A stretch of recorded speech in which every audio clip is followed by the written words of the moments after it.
Screen share हो रही है सबके पास? यस मैम, हो रही है।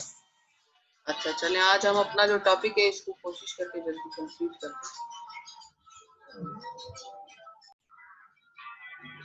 अच्छा, हमारा जो कल का टॉपिक था फायर आर्म इंजरीज, हम इसको दोबारा से शुरू करें नए सिरे से, मतलब जहां तक पढ़ लिया था उसके आगे से हम स्टार्ट करें। फायर आर्म इंजरीज में वेपन में produce two type of wounds, entry wound and exit wound. When a weapon is discharged, the projectile leaves the muzzle at its maximum velocity and is accompanied by the flame, hot gases under considerable pressure, soot, धुआं, discharge of burned and unburned particles at close range.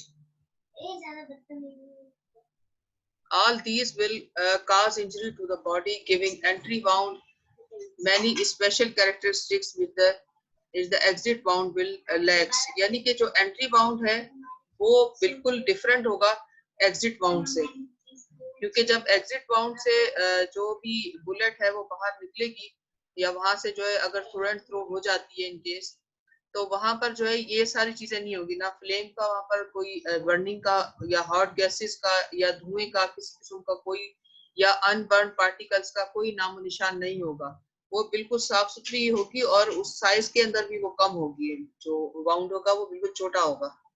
अच्छा, ये देखें आप, now this is the entry wound and this is exit wound. अब आप देखें entry wound के ऊपर कितना ज्यादा जो है वो सारी चीजें आ रही हैं लगी हुई, और इसके इस दोनों के कैरेक्टरिस्टिक्स जो है वो डिफरेंट होंगे।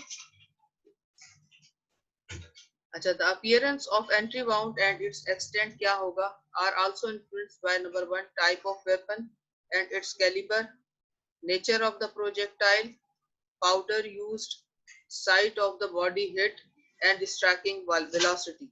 अब ये सारी चीजें भी असरअंदाज होंगी। हमने ये सारी की सारी कल भी हमने डिस्कस की थी, हम आगे चलते हैं। अच्छा, टाइप ऑफ वेपन से फर्क पड़ेगा। अगर बुलेट है तो सिंपल इंजरी होगी, अगर जो है वो पैलेट्स हैं तो मल्टीपल इंजरी होगी। प्रोजेक्टाइल जो है अगर उसकी जो है साइज छोटा बड़ा जो भी चीजें हैं वो उसको हिट करने वाली, उन तमाम चीजों से फर्क पड़ेगा। पाउडर कौन सा यूज हुआ है, गन पाउडर, और उसके अलावा साइट ऑफ बॉडी यानी बिल्कुल डायरेक्ट हिट किया उसने बोन को या फिर वो जो है सॉफ्ट टिश्यूज थे, स्ट्राइकिंग वेलोसिटी कितनी तेजी से थी, कितने डिस्टेंस से आई थी। अच्छा, राइफल फार्म अफेक्ट, जो राइफल से अगर कोई फायर आर्म जो है वो राइफल है तो उसमें कितनी उसकी कैरेक्टरिस्टिक्स क्या होंगी। उसके अंदर कार्बन मोनोऑक्साइड अगर 6 इंचेस से कम फासले से फायर किया गया है तो पिंक कलर की डिस्कलरेशन होगी, और फ्लेम जो है उसके अंदर बर्निंग, उसकी वजह से फ्लेम की वजह से बर्निंग और जो है हेयर और क्लॉथ्स की बर्निंग का, इन तमाम चीजों के जो निशानात होंगे, स्मोक होगा, ब्लैकनिंग होगी, और गन पाउडर जो है अनबर्न पार्टिकल्स उसके जो है वो भी वहां पर एक टैटू की शक्ल में या वहां पर जो है बिखरे हुए होंगे एंट्री बाउंड वाले हिस्से में। और उसके अलावा injury on entry bound depends upon the 4 distance. अब उसके अंदर जो हमारे पास डिफरेंट जो डिस्टेंस होंगे उसके अंदर उसकी कैरेक्टरिस्टिक्स बिल्कुल अलग अलग होंगी। कॉन्टेक्ट रेंज शॉट होगा तो उसकी कैरेक्टरिस्टिक्स अलग होंगी। Close range shot from few inches होगा, या near range shot from 1 to 2 feet होगा तो उसकी अलग होंगी जो कैरेक्टरिस्टिक्स। डिस्टेंस रेंज शॉट होगा तो उसकी जो है वो अलग कैरेक्टरिस्टिक्स होंगी। हम इसको वन बाय वन डिस्कस करते हैं। कॉन्टेक्ट वाउंड या फिर कॉन्टेक्ट रेंज शॉट होगा, और अगर tight contact over soft tissues होगा तो पॉसिबली मसल इंप्रेशन भी हो सकता है, यानी पैरेल के जो आगे वाला हिस्सा है उसके भी निशान हो सकते हैं। सर्कुलर होल होगा विद एब्रेशन कॉलर, एब्रेशन कहते हैं स्वेलिंग को, एब्रेशन कॉलर होगा, ग्रीस कॉलर होगा। अगर वो बिल्कुल कॉन्टेक्ट वाउंड है तो ऑब्वियसली ग्रीस कॉलर होगा, क्योंकि जाहिर है मसल्स में से जो है मसल में से ग्रीस और वहां पे जो ऑयल प्रेजेंट होगा उसको लेकर साथ निकलेगी, जो प्रोजेक्टाइल है वो भी उसके ऊपर जो है होगा। और इसके अलावा ब्रूजिंग होगी, स्वेलिंग होगी उसके ऊपर, रेडिश जो है वो दूर दूर तक उसका निशान होगा। Local reddening from heat and monoxide, cherry red colour, cherry मतलब है कि रेडिश जो रेडिशनेस होगी उसकी चेरी की तरह होगी। और उसके अलावा जो है कार्बन मोनोऑक्साइड के भी वहां पर जो है वो रेजिड्यूज होंगे। लिटिल और नो प्रोपेलेंट स्वेलिंग और पाउडर टैटूइंग, यानी जो गन पाउडर है उससे भी वहां पर जो निशान बनेगा वो भी हो सकता है। अच्छा, अब आप देखिए ये कॉन्ट्रैक्ट बाउंड है, लेकिन ये किसके ऊपर है? डायरेक्ट जो है हमारी स्कल जो है उसके अंदर बोन होती है सामने से, तो tight contact over underlying bone. अगर बोन होगी तो स्प्लिट और सर्किट बाउंड होगा या क्रूशिएट, या जिसे हम कह सकते हैं कि क्रॉस की शक्ल में, स्टार बाउंड भी कहते हैं इसको। Local reddening and the monoxide cruising है। लिटिल और नो सरफेस बर्निंग और प्रोपेलेंट स्वेलिंग है। एब्रेशन कॉलर है, इसके ऊपर चारों तरफ से ये स्वेल अप हुआ है, और पार्टली जो है स्किन जो है वहां से वो लॉस्ट हुई हुई है, यानी इन्वर्ट हुई हुई है। अच्छा, अगर फायर जो है फ्रॉम लेस देन 15 सेंटीमीटर हो, थोड़ा सा अगर डिस्टेंस हो, वो कॉन्टेक्ट बाउंड था, यानी जैसे बिल्कुल बॉडी से टच हुआ हो अगर, तो वो उसकी हम बात कर रहे थे। अब हम अगर 15 सेंटीमीटर पीछे की तरफ ले आते हैं फायर आर्म को, तो उसके जो कैरेक्टरिस्टिक्स होंगे वो क्या क्या होंगे? एक तो सर्क्यूलर होल होगा विद एब्रेशन कॉलर और फ्लेम बर्न। फ्लेम की, क्योंकि 15 सेंटीमीटर इतना ज्यादा जो है वो डिफरेंस नहीं होता, तो वहां से फ्लेम उसको हिट करेगा, और उसके ऊपर बर्निंग का निशान होगा, सराउंडिंग होगी स्किन के सराउंड में, और बर्न हेयर्स भी हो सके, ब्लैकनिंग हो सकती है उसके ऊपर, डिपेंड ऑन अम्यूनिशन। ब्लैकनिंग उस वक्त होगी जब वहां पर ब्लैक पाउडर अगर यूज हुआ हुआ है उसके अंदर, और टैटूइंग हो सकती है, अनबर्न पार्टिकल्स उसके ऊपर होंगे, लिटिल और नो कार्बन मोनोऑक्साइड जो है उसके ऊपर, टिश्यूज के ऊपर, यानी कि या तो बिल्कुल नहीं होगी कार्बन मोनोऑक्साइड, अगर होगी भी तो बिल्कुल बहुत ही कम उसकी मिकदार उसके ऊपर उसके निशान या रेजिड्यूज होंगे। अगर ये इसका डिस्टेंस हम और थोड़ा सा बढ़ा दें, fire from the 15 centimetre to 30 centimetre, यानी 15 सेंटीमीटर और 30 सेंटीमीटर के दरमियान में अगर, यानी 6 से ये तकरीबन बन जाएंगे 6 से 12 इंचेस के दरमियान, ठीक है, फ्रॉम 6 टू 12 इंचेस का डिफरेंस हम इसको कर लेते हैं। नो सूट, उसके ऊपर कोई धुआं नहीं होगा क्योंकि धुआं पीछे रह जाएगा। बट परहैप्स पाउडर टैटूइंग हो सकती है, अगर बहुत ज्यादा जो है वेलोसिटी के साथ निकली है जो प्रोजेक्टाइल है, तो उसके ऊपर जो है अनबर्न पाउडर के पार्टिकल्स हो सकते हैं, depending on the barrel length. No monoxide, rarely flame burn. Flame जो है उसको बिल्कुल भी जब 6 इंचेस का डिस्टेंस हो जाएगा, फ्लेम भी पीछे रह जाएगा और सूट भी पीछे रह जाएगा, धुआं धुएं के निशानात वगैरह भी नहीं होंगे, मोनोऑक्साइड के निशानात भी नहीं होंगे, और जो सिर्फ ज्यादा से ज्यादा है जो है अनबर्न पाउडर हिट कर पाएगा, या फिर जो प्रोजेक्टाइल है उसके निशान होगा। सर्कुलर होल होगा इसके अंदर भी।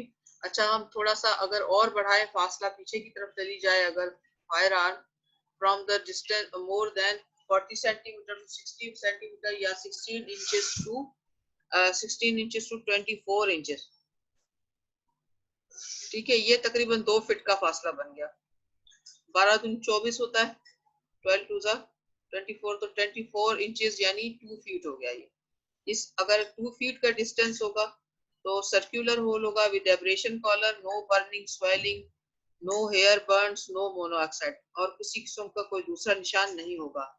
और अगर डिस्टेंस को और थोड़ा बढ़ा दिया जाए, फार हो जाए, और far distant fired at the limit of range, जितना भी उसकी जो है वो फेटल अगर उसकी रेंज है उस हिसाब से बहुत दूर से फायर किया गया होगा, तो larger irregular hole with irregular abrasion rim caused by the tumbling bullet, क्योंकि जब बुलेट बहुत ज्यादा दूर से हिट करेगी तो उसमें जो है जाहिर सी बात है उसको एयर और दूसरी चीजें अफेक्ट करेंगी, तो वो ज्यादा बड़ा जो है वो जख्म बन सकता है वहां पर।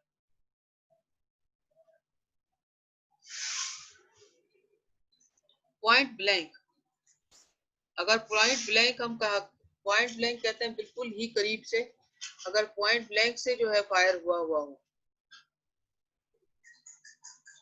सर्कुलर वाउंड होगा, produced and abrasion color as well as grease color is present, there is extensive burning और ब्लैकनिंग होगी, उसके ऊपर टैटूइंग होगी due to large amount of flame, smoke and unburnt carbon monoxide भी और कार्बन के particles भी होंगे उसके ऊपर। स्मूथ बोर अगर हमारे पास फायर आर्म होगा तो फिर उसकी जो कैरेक्टरिस्टिक्स होंगे वो क्या क्या होंगे? अगर स्मूथ बोर हमारे पास है तो उसके अंदर गैसेज होंगी कार्बन मोनोऑक्साइड 6 इंचेस से यानी 1 फुट का या आधे फुट का फासला बन जाएगा, 6 इंच यानी हाफ फुट हो जाएगा ये। तो उसके ऊपर जो है ब्लो बैक इफेक्ट होगा, चेरी रेड कलरेशन आएगी, और अगर फ्लेम है तो फ्लेम जो है 12 इंचेस, अगर 12 इंचेस का डिस्टेंस होगा यानी 1 फुट का होगा तो फिर क्या होगा कि बर्निंग का निशान हो सकता है उसके ऊपर, और हेयर और जो है साइंस हो सकते हैं क्लोथ और हेयर के जो है वो बर्निंग के।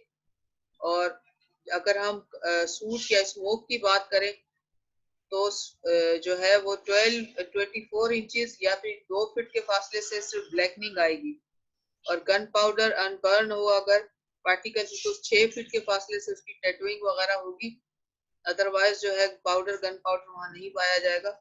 वैट्स और कार्ड्स 3 to 6 जो है वो जो अगर मीटर का डिस्टेंस होगा तो उसमें जो है माइनर इंजरीज जो है वो इंजरी जो होगी वो बिल्कुल माइनर टाइप की होगी, ज्यादा जो है वो बड़ी नहीं होगी, यानी उसको फैटल नहीं होगी। स्मूथ बोर शॉटगन के साथ अगर फायर हुआ होगा और कॉन्टेक्ट बाउंड होगा ओवर सॉफ्ट टिश्यू उसे कहते हैं कि जिसके साथ जो है कॉरेस्पॉन्डिंग बोन नहीं होती है, जिसमें आपका जो वाइटल पार्ट आ जाता है, यानी जो पेट का हिस्सा है या चेस्ट का हिस्सा है या इस तरह की कोई जगह है जहां पर कॉरेस्पॉन्डिंग बोन ना हो। तो single circular bound about diameter of muscle, जितनी मसल के डायमीटर के बिल्कुल जो है कॉरेस्पॉन्डिंग होगा उसके मुताबिक होगा। स्मूथ मार्जिन होंगे और मसल इम्प्रिंट हो गया, उसके अगर बिल्कुल मसल टच कर रही होगी तो मसल इम्प्रिंट होगी, ब्लैकनिंग होगी एजेस पे, और नो सराउंडिंग स्मोक सॉइलिंग, और जो है वो उसके अंदर जो ब्रूजिंग होगी यानी जो डिस्कलरेशन हो जाती है, ब्रूजेस का निशान था वो डेप्थ में होगा, पिंक टिश्यूज और वेड्स होंगे वाउंड के अंदर। Tight contact fire over school और बोनी एरिया, ये अभी हमने पहले भी यही सेम पिक्चर देखी थी। लास्ट टाइप जो वाउंड में be ragged and split from gases, gas rebound, अगर जो है वो गैसेस भी उसको ऊपर असर अंदाज होगी, कांटेक्ट फायर होगा, जाहिर है बिल्कुल करीब से होगा तो तकरीबन इसकी जो कैरेक्टरिस्टिक्स हमने पहले पढ़ी है कि अगर fire from few centimetre circular wound unless oblique discharge, smooth और slightly crescented margin, यानी crescented इसको हम कह सकते हैं कि ये स्टार या शेप या फिर इसको क्रॉस की शक्ल में भी हो सकता है। नो सैटेलाइट पैलेट होल्स, यानी ऐसा नहीं है कि फैला हुआ नहीं होगा ये। अच्छा, इसकी हमारी पिक्चर हमारे पास आगे आ रही है, इसकी अभी यहाँ पर पिक्चर नहीं है। बर्निंग होगी स्किन के ऊपर, हेयर बर्न होगा, पिंक मोनोऑक्साइड इन टिश्यूज, और वेट्स हो सकते हैं इन वाउंड।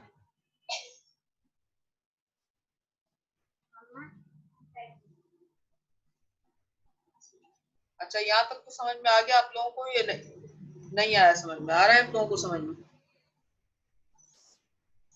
आप लोग को आवाज भी आ रही है या नहीं आ रही है? यस मैम, समझ आ रहा है। अच्छा अच्छा, चलो हम इस फिर कैरी ऑन करते हैं। मुझे ऐसा लग रहा था कि सारे लोग गायब हो गए हैं अभी, तो इस वजह से मुझे थोड़ा सा ऐसी फीलिंग आई कि मैं खुद से बातें कर रही हूँ। मतलब पता नहीं, मैंने कहा किसी स्टूडेंट का कोई रेस्पॉन्स कहीं से नहीं आ रहा तो पूछ लेते हैं कि समझ में आ भी रहा है या नहीं। मैम असल में वो आपकी आवाज बहुत अच्छी है ना, तो थोड़ी नींद आने लगी है। अच्छा चलें, ठीक है, फिर कैरी ऑन करते हैं इसको आगे। अच्छा, अगर 30 सेंटीमीटर या 12 इंच से अगर डिस्टेंस होगा तो फिर उसके अंदर उसके जो कैरेक्टरिस्टिक्स होंगे वो क्या क्या होंगे? अच्छा, सर्कुलर रैट होल होगा। ये हम बात करें किसकी? राइफल की बात करें, ठीक है, राइफल की हम जो फायर की। अब उससे पहले हम किसकी बात कर रहे थे? उससे पहले हम पिस्टल की बात कर रहे थे। तो इन दोनों की गोलियों में फर्क होता है। इसके अंदर क्या चीज होती है? इसके अंदर जो है वो पैलेट्स होते हैं। इसकी जो कार्ट्रिज है उसमें पैलेट्स होते हैं, ठीक है, ये बात आप जहन में रखिएगा। इसलिए उसके वेट्स जो है ना, वेट्स कहते हैं, उसके अंदर जो पैलेट्स होते हैं उसको वेट्स भी कहा जाता है। वो स्क्रू भी हो सकते हैं, स्मॉल बॉल्स भी हो सकती हैं। तो इस वजह से जो है इसका जो इसकी जो कैरेक्टरिस्टिक्स हैं थोड़े स्लाइटली फर्क होंगे, और ये जख्म जो है इसकी गोली से बड़ा होता है, छोटा नहीं होता। अगर वो बुलेट होगी या पिस्टल होगी या तो उसके अंदर जो उसकी जो बुलेट होती है वो उसका जो जख्म होता है वो इतना बड़ा नहीं होता, ठीक है ना, इसमें थोड़ा फर्क है। अच्छा, इसके no satellite pellet holes, soot swelling में परसिस्ट, पाउडर टैटूइंग प्रेजेंट होगी, लिटिल और no monoxide, still burning of skin and hairs, बैट्स होंगे उसके अंदर।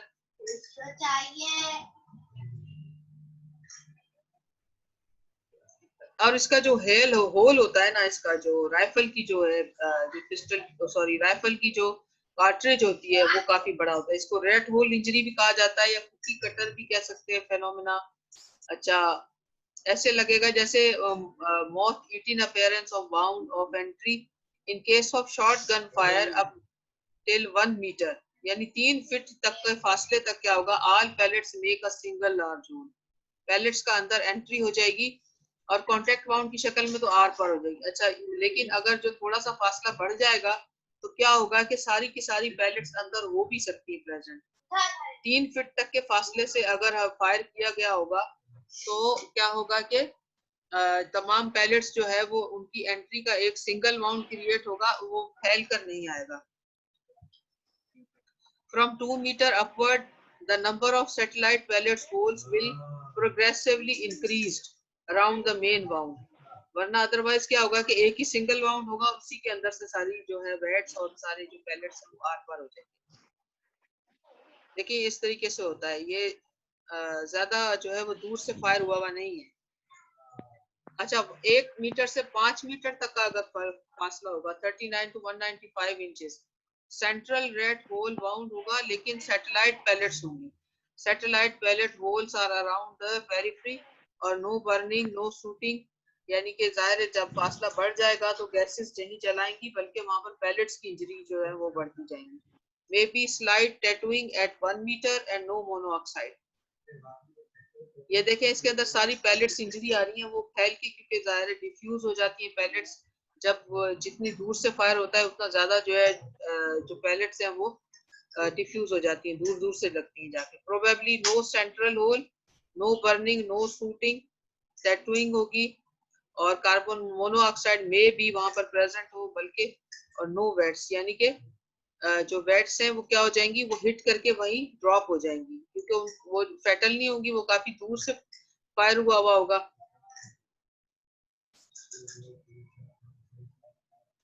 अच्छा, अब इसके अंदर जो है ये तो हमने पढ़ लिया था स्मूथ वाला।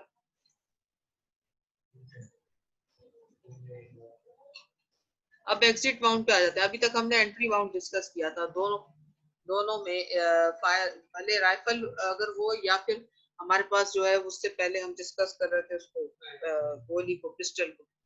एग्जिट वाउंड में क्या होगा कि स्टेलेट्स होंगे, सर्कुलर होगा, सर्किट और एलिप्टिकल, क्रिसेंट और स्टार शेप में भी हो सकता है। Exit wound do not show any burning, blackening, tattooing, abrasion और contusion. कॉलर, ये इसमें से कोई भी चीज नहीं होगी, ये इसके अंदर अवर्टेड होगा और इन्वर्टेड, अवर्टेड का मतलब बाहर की तरफ स्किन निकली हुई और इन्वर्टेड का मतलब है स्किन अंदर की तरफ जो है वो मुड़ी भी होना। The edges are averted, torn with pieces of the contused and hemorrhagic subcutaneous fats, यानी अंदर से जो है वो बॉडी के अंदर से वो जितना भी मटेरियल होगा उसको लेकर भी बाहर निकल सकती है गोली अपने साथ, तो उनका भी बाहर निकला हुआ होना हो सकता है। protruding out of the defect.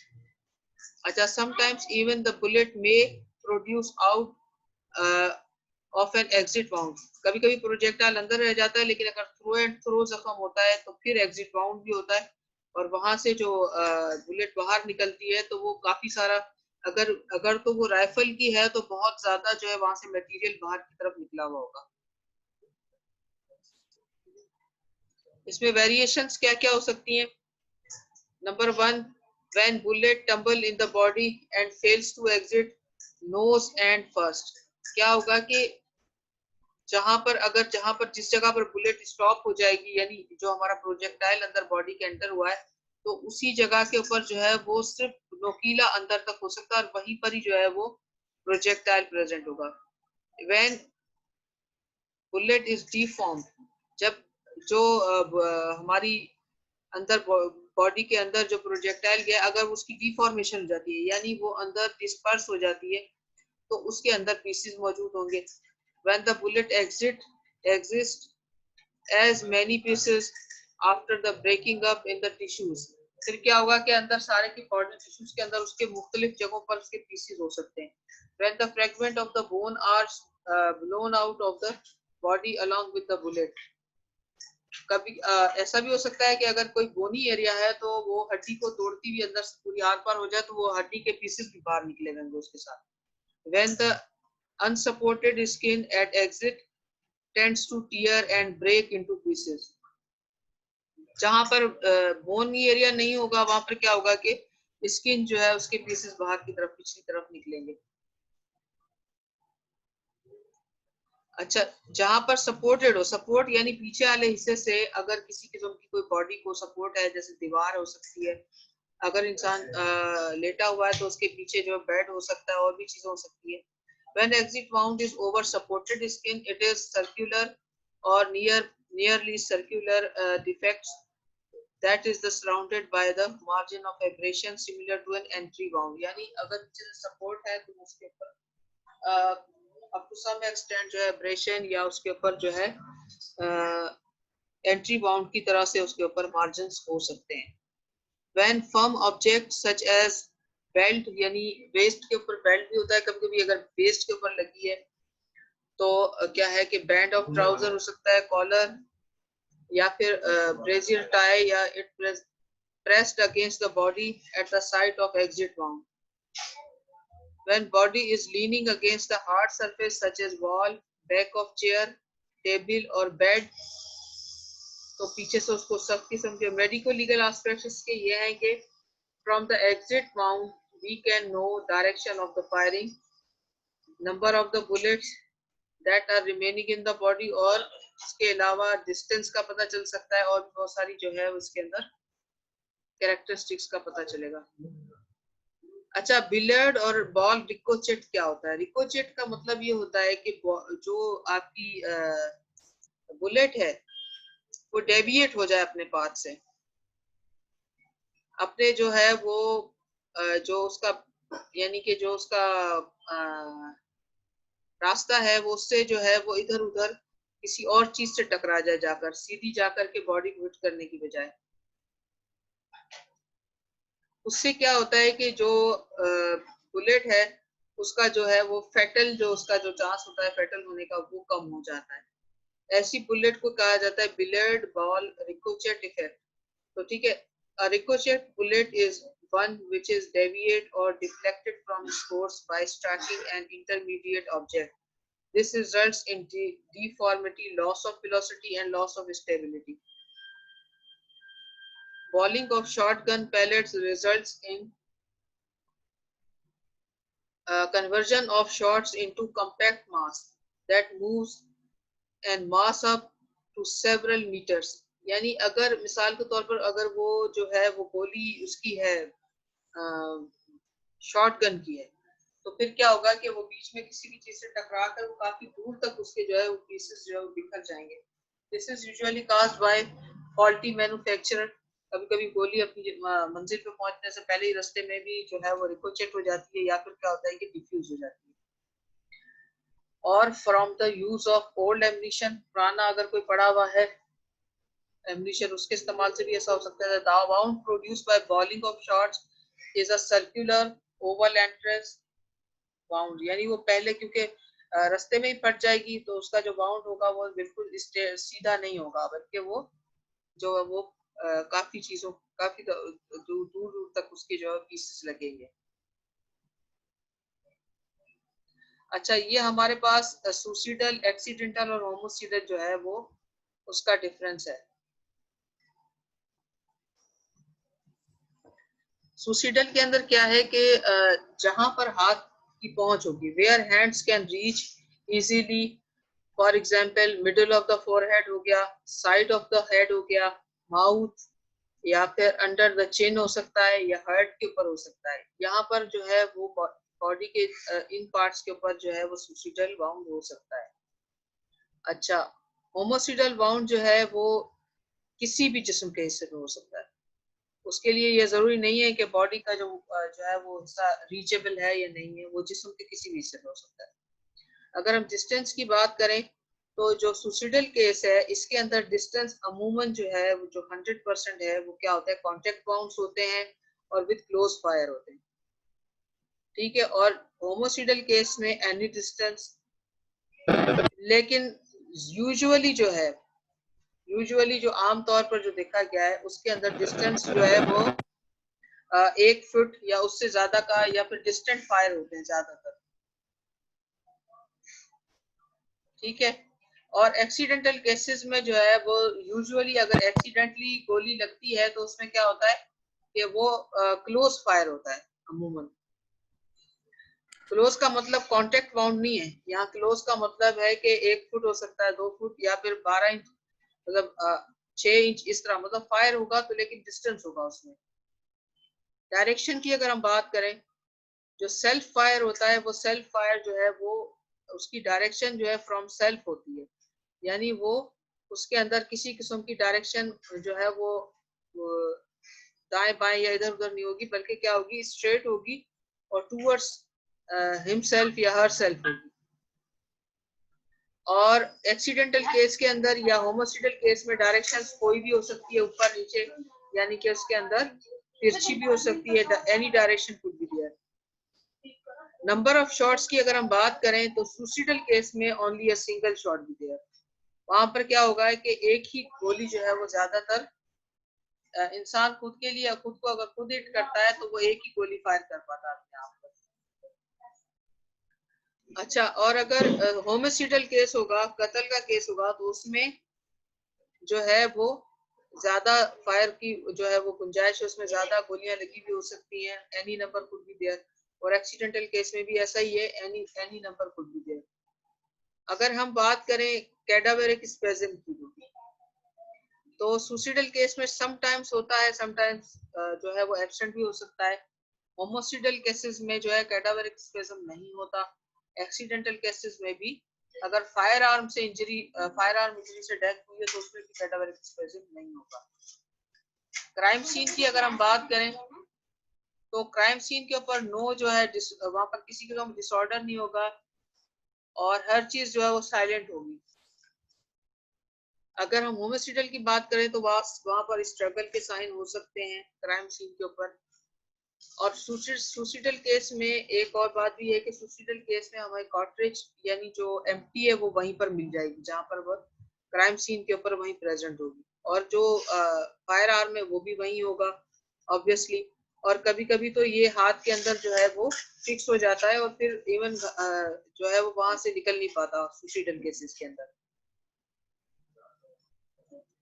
अच्छा, एक्सीडेंटल केस में जो है no disorder of articles will be there.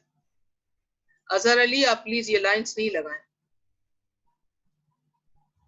अच्छा, अभी हमारे पास जो है हमारी क्लास खत्म होने लगी, बिल्कुल का टाइम आउट हो रहा है। दोनों सीआर्स आप अपनी अपनी अटेंडेंस वगैरह ले लें। अच्छा, सर्कमस्टेंसेस क्या होगा, सर्कमस्टेंशियल एविडेंस ये होगी कि जब सुसाइडल केस होगा तो there will be a farewell letter giving cause of the suicide may be there.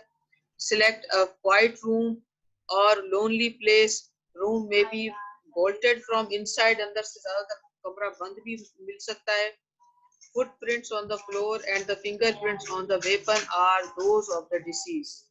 यानी जो वहां पर अगर कोई राइफल, वहां पर अगर कोई फायर आर्म प्रेजेंट होगा तो उसके 100% अपना जो है वो प्रिंट्स होंगे। अगर होमिसाइडल केस है तो रूम के अंदर जो है वो अंदर से बोल्टेड नहीं होगा, कुंडी नहीं लगी हुई होगी। फुटप्रिंट्स और फिंगरप्रिंट्स या तो बिल्कुल एब्सेंट होंगे या फिर एक से ज्यादा लोगों के होंगे, यानी उस विक्टिम के अलावा किसी और के भी हो सकते हैं। और ये भी हो सकता है कि किसी और जो है वो बंदा अगर अपने निशानात नहीं छोड़ता, अगर हैंड ग्लव्स का इस्तेमाल करता है तो उसके ऊपर प्रिंट्स हों ही ना, जो फायर आर्म है। एक्सीडेंटल केस में नो फेयरवेल लेटर नथिंग, कोई उसमें काज वगैरह नहीं लिखी हुई होगी और ऐसी कोई चीजें नहीं होगी। अच्छा, हमारी क्लास खत्म होने लगी है, तो अटेंडेंस आप लोग ले लें, किसी भी वक्त जो है क्लास खत्म हो जाए। सुसाइड साइट्स जो है उसमें ज्यादातर फॉरहेड, टेम्पल हो सकता है, चेस्ट या फिर नेक के थ्रू भी हो सकती है। और इसमें क्लोथ्स जो होंगे उनके ऊपर किसी किस्म की जो कॉन्टेक्ट बाउंड नहीं होगा और ना ही क्लोथ्स के ऊपर कोई बर्निंग का निशान होगा। लेकिन होमोसिडल केस के अंदर क्लोथ्स के बर्निंग का निशान हो सकता है। अगर चेस्ट है तो कॉरेस्पॉन्डिंग होल होगा। अगर जिस्म के किसी भी हिस्से के ऊपर जहाँ कपड़ा है तो वो कपड़ा का जला हुआ होना जरूरी है। और एक्सीडेंटल केस के अंदर जो है no relationship to the side, वहां पर कोई भी किसी भी जगह पर एक्सीडेंट हो सकता है, कहीं पर भी एक्सीडेंटल काज हो सकता है।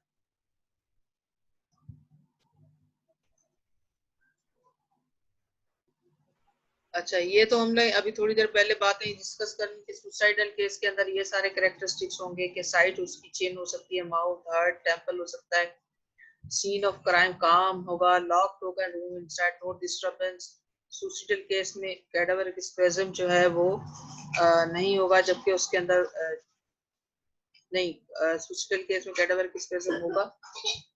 कायनात आपकी लाइन नहीं लगा हुआ, आपकी लाइनें लगा रहे हो, आपकी लाइंस मुसलसल नजर आ रही हैं।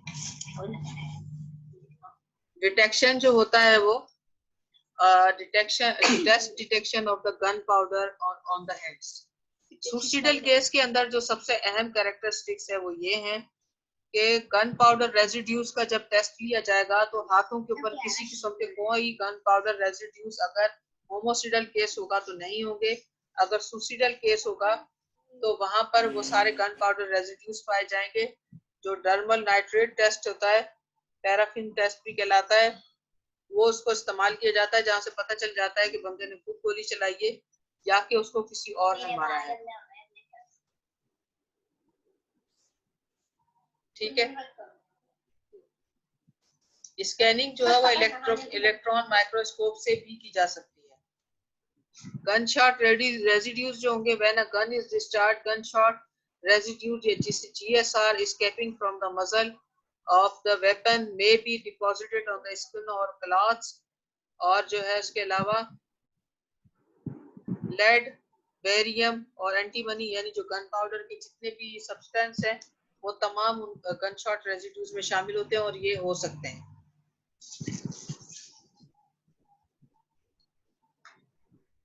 जनाब, अभी किसी ने रेज किया हैंड, कोई क्वेश्चन करना हो तो भले आप करें। अभी हमारी जो है ये प्रेजेंटेशन के अंदर आगे ये पिक्चर्स हैं डिफरेंट किस्म की, ये कॉन्टेक्ट बाउंड है इस तरह से। मुनव्वर अली, आप डॉट्स ना लगाएं, ठीक है। जैसे ये है, ये अब डिफरेंट एक्सरेज हैं या जो गन शॉट वाउंड्स हैं। अब ये राइफल इंजरीज आप देखें, इस तरह से हो सकती हैं।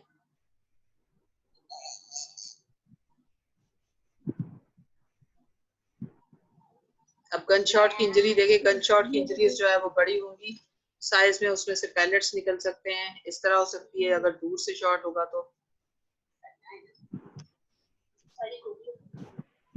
चलें। अब हमारी जो है वो प्रेजेंटेशन भी कंप्लीट हो गई और हमारा टॉपिक भी कंप्लीट हो गया है। अब आप में से किसी को कुछ पूछना है, पूछे, हमारे पास 2 मिनट है जी। किसी को कुछ पूछना है तो पूछ लें। मुझे ये पूछना है, कब मुझे भी कुछ पूछना